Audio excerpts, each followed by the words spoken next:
नमस्कार. महाराष्ट्राच्या राजकारणात सध्या वेगवेगळे वारे वाहताना दिसत आहेत. त्यात दिल्लीचे वारे आहेत, महाराष्ट्रातले मतलबी वारे आहेत. एकंदरीत या महाराष्ट्राच्या राजकारणात सध्या वाऱ्यावरची वरात आपल्याला दिसते आहे. पण कितीही वारे वाहत असले, किती वादळ आली तरी महाराष्ट्राच्या राजकारणातले ठाकरी वारे जे आहेत ते काही हटत नाहीत आणि ते काही थंड पडत नाहीत. असं एकंदर चित्र आहे. ते कायम आहेत. वादळं येतील, लाटा येतील, पण ठाकरी वाऱ्यांना कधी अंत आपण पाहिला नाही. आज दिल्लीपासून महाराष्ट्रापर्यंत जे राजकारण आहे ते फक्त ठाकरे या नावाभोवतीच इतक्या वर्षानंतर फिरताना दिसत आहे. आणि आता आपण ठाकरी वारे संपवायचीच ह्या अशा पद्धतीच्या वल्गना आणि भाषाही सुरू आहेत. या सगळ्यांवर चर्चा करण्यासाठी आज आपल्याकडे शिवसेनेचे पक्षप्रमुख माननीय उद्धव ठाकरे हे आलेले आहेत.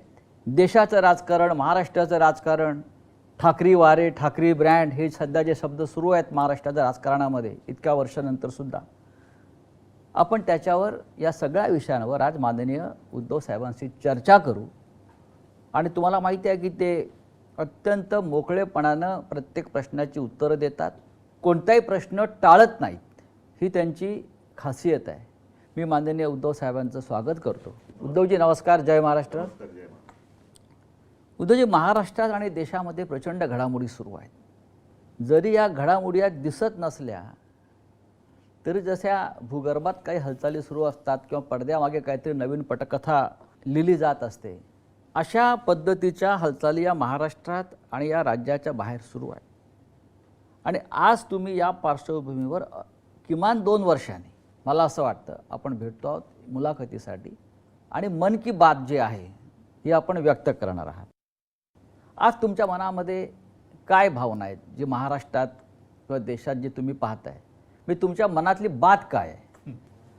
तुम्ही मगाशी जो उल्लेख केला वेगवेगळ्या प्रकारचे वारे, होय, आता या वाऱ्यांमध्ये काही गॅसचे फुगे पण आहेत जे काही काळ वर जातात आणि मग गॅस गेलं की खाली पडतात. असे गॅसचे फुगे जे काय तरंगतात सध्या ते म्हणजे काय वारे नाही आहेत. आणि तुम्ही जो ठाकरे वाऱ्यांचा विषय काढला तर ठाकरे हे वारे नाही आहेत. आमची पाळं मुळं ही गेल्या कित्येक पिढ्यांपासून महाराष्ट्राच्या मातीमध्ये रुजलेली आहेत, खोलवर गेलेली आहेत. अगदी जास्त पिढ्यांचा उल्लेख नाही केला तरी माझ्या आजोबांपासून, त्यांच्यानंतर शिवसेना प्रमुख मी आहे, आदित्य आहे, आता सोबत राज आलेला आहे. सर्वदा ठाकरे म्हणजे एक संघर्ष. आणि हा संघर्ष मतलबी वाऱ्यांसाठी नाही तर समाजाच्या हितासाठी आम्ही करत आलोत. त्याच्यामुळे आम्ही सत्तेत किती काळ राहिलो यापेक्षा सत्तेच्या विरोधात म्हणण्यापेक्षा जे काही अनिष्ट आहे त्याच्या विरोधात आम्ही संघर्ष करत आलो. आणि म्हणूनच हा जो काही ठाकरे ब्रँड म्हणा हा आम्ही नाही बनवलेला, हा लोकांनी स्वीकारलेला आहे. कारण त्यांना माहिती आहे की ठाकरे हे प्रामाणिक आहेत, स्वार्थी नाहीत, आपल्यासाठी लढणार आहेत, आपल्या व्यथा आणि ज्या काही वेदना आहेत त्यांना वाचा फोडणार आहेत, अगदी निर्भीडपणे वाचा फोडणार आहेत. म्हणून आज महाराष्ट्रातली जनता इतके वर्ष ही आमच्यासोबत राहिलेली आहे. पण हा जो ब्रँड आपण म्हणतोय ठाकरे ब्रँड हा शब्द फार इंटरेस्टिंग आहे. जगामध्ये अनेक मोठे मोठे ब्रँड व्यवसायात, व्यापारात, उत्पादनात येतात आणि मग ते ब्रँड एकमेकांना संपवण्यासाठी संघर्ष करतात. पण तरी हा ठाकरे ब्रँड या देशाच्या राजकारणामध्ये 50 वर्षापेक्षा जास्त काळ टिकून राहिला. तो नुसता ब्रँड नाही तर ठाकरे म्हणजे महाराष्ट्राची आणि मराठी माणसाची आणि अर्थातच हिंदू अस्मितेची ओळख आहे.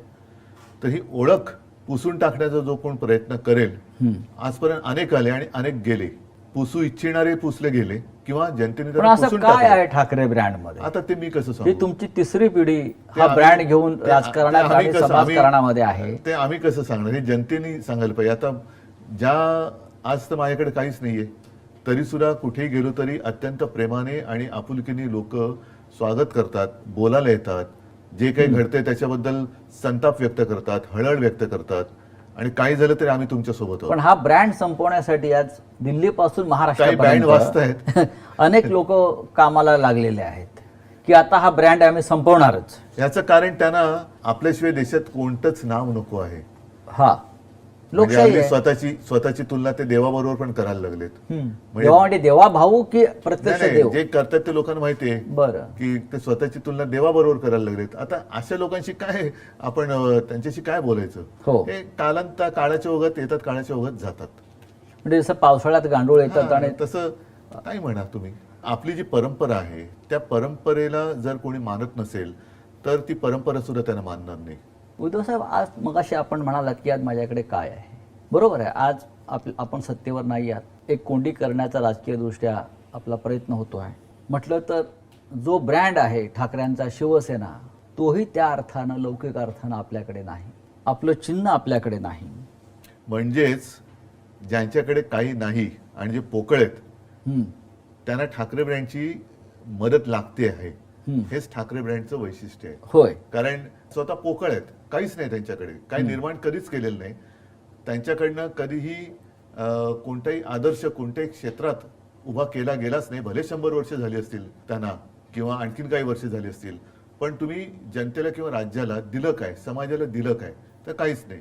मग ही ब्रँडची चोराचोरी करून आपणच त्यांचे कसे भक्त आहोत हे ठासवून स्वतःचं महत्व वाढवण्याचा त्यांचा केविलवाणा प्रयत्न सुरू आहे. पण लोक त्याला आता भुलणार नाहीत. ठाकरे ब्रँडचे भक्त आहेतच. मी ब्रँड या शब्दापेक्षा म्हणजे ठाकरेंचे भक्त आहेतच. हा, पण ते ठाकरे म्हणजे मी नेहमी सांगतो की मी कोणी नेहमी शून्य आहे. उद्धव ठाकरे याला अर्थ नाही, उद्धव बाळासाहेब ठाकरे याला अर्थ आहे. म्हणून तर लोक ते जे काही म्हणजे बाळासाहेब नेहमी सांगायचे की नेहमी लक्षात ठेव की मी स्वतः म्हणजे शून्य आहे. आपल्या पूर्वजांचे आशीर्वाद, त्यांची पुण्य आहे, त्याला कधी विसरू नकोस. आम्ही आहोत ते त्यांच्या पुण्यामुळे आहोत, आम्ही शून्य आहोत. गेले काही दिवस सातत्यानं माझ्या मनात एक प्रश्न असा येतो, जसं मगाशी म्हटलं की पक्ष नाही, चिन्ह नाही, तरी फक्त या ठाकरे या नावावर तुमचा संघर्ष सुरू आहे. ठाकरे ह्या नावावरती नाही, म्हणजे ठाकरे संघर्ष करतायत. ठाकरे संघर्ष करतायत. त्याच्यामुळे आमचं नाव तर कोणी चोरू शकत नाही. पण तो तेही चोरण्याचा प्रयत्न होईल. आणि समजा चिन्ह किंवा इतर काही चोरतील, लोकांचं प्रेम कसं चोरणार? लोकांचा जो आमच्यावर विश्वास आहे तो कसा चोरणार? तो खोक्यातनं नाही ना विकलं जात. पण जेव्हा पक्ष चिन्ह जेव्हा चोरलं तेव्हा काही लोकांनी मातोश्रीवरती सुद्धा हक्क सांगण्याचा प्रयत्न केला. आता आम्हाला मातोश्री द्या, ठीक आहे, आता आम्हाला ठाकरे नावही द्या. त्यांच्या मातोश्रीचा अपमान आहे. होय. जे स्वतःच्या मातोश्रीला मानत नाही. हो.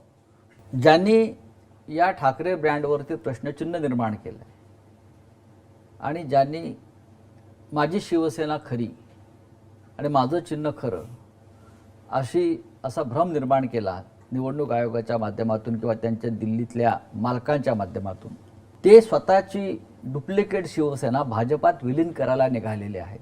याकडे तुम्ही कसं पाहता? मुख्यमंत्रीपदासाठी त्यांच्याकडे दुसरा पर्याय काय? कारण त्यांच्या गुरुपौर्णिमेचं संपूर्ण वर्णन आपण केलं. हो. आणि ते आपण केलेल्या वर्णनात ते सगळे चित्रच आमच्या सगळ्यांच्या डोळ्यासमोर उभं राहिलं की काय काय तिकडे झालं. तर असे जे असतात त्यांना माहिती आहे परावलंबीच असतात. पण ही जी शिवसेना आहे उद्धव साहेब, कुठली जी आमची आपली तीच शिवसेना, दुसरी आहे, शिवसेना नाहीच. पण अमित शहा, निवडणूक आयोग यांनी अधिकृतपणे जी शिवसेना दुसऱ्यांच्या हातात दिली आहे, ते अशा प्रकारे शिवसेना भाजपात कशा प्रकारे विलीन करू शकतात? नाही, शेवटी त्यांना म्हणजे हे शिवसेनेचं अस्तित्व संपवण्याचा प्रयत्न आहे का? हो, पण ते संपवू शकत नाहीत ना. इतके वर्ष होऊनही जनतेला ते माझ्यापासून तोडू शकत नाहीत. हेच तर त्यांचं दुःख आहे. त्याच्यामुळे आता शेवटचा पर्याय तोच आहे की जो त्यांचा पहिला पर्याय होता की जाऊन घालीन लोटांगण वंदीने चरण करायचं. कारण दुसरा पर्यायच नाहीये. किती काही चोराचोरी. बघा, एक गोष्ट सांगतो मी, हे मागे जाहीर सभेत बोललेलं आहे, कदाचित शिवसेनेचं निवडणूक चिन्ह हे निवडणूक आयोग दुसऱ्याला देऊ शकेल किंवा ते गोठवू शकेल. खरं गोठवायला पाहिजे जर असा वाद असेल. पण शिवसेना नाव ते दुसऱ्याला देऊ शकत नाही, तो अधिकारच नाही निवडणूक आयोगाला. कारण ते शिवसेना हे नाव माझ्या आजोबाने आणि माझ्या वडिलांनी दिलेलं आहे. उद्या मी निवडणूक आयुक्ताचं नाव बदलून त्याचं नाव धोंड्या ठेवलं तर अधिकार आहे का? पण मग जर माझं नाव बदललं मी त्याला धोंड्याच म्हणणार. तर त्या धोंड्याला हा पक्षाचं नाव बदलण्याचा अधिकार नाहीये.